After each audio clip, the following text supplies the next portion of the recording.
What if I told you that the one biggest thing standing between you and the life you want, it has a name?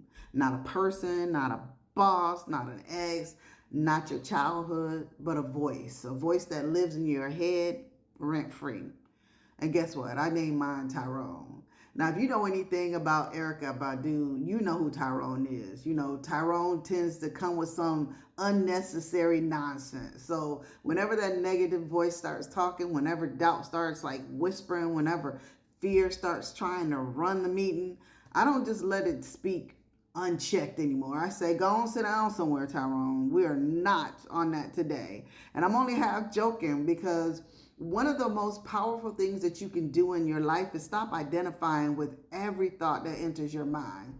See, most people, they think because they thought it, it must be true. That's not true.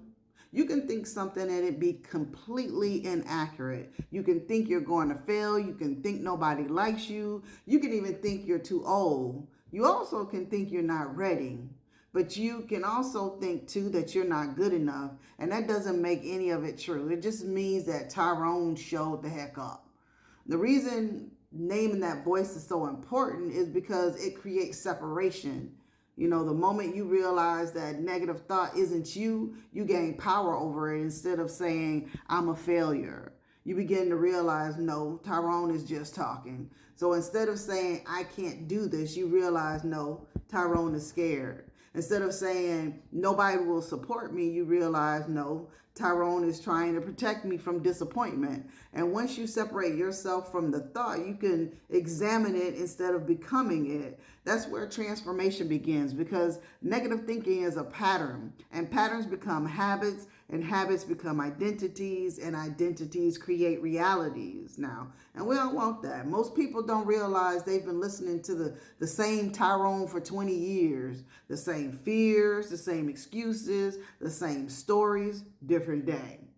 You know, the way you break the pattern is simple, but it just requires awareness. First, you got to catch the thought, because sometimes thoughts just be in your head roaming free and just running around. You got to catch it. And then you got to name it. And then the next thing you're going to do is you're going to challenge it, you know, and then you'll replace it. So when Tyrone says you're going to fail, you ask, based on what evidence? So when Tyrone says you're too old, you remind Tyrone that people reinvent themselves every single day.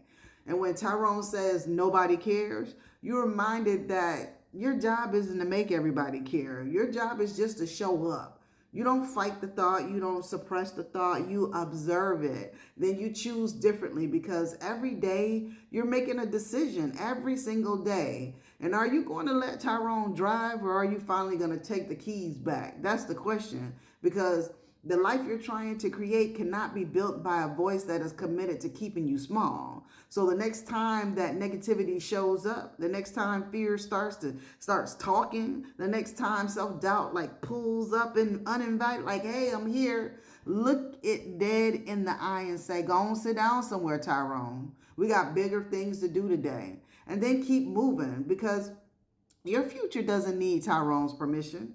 Come on now. You got this.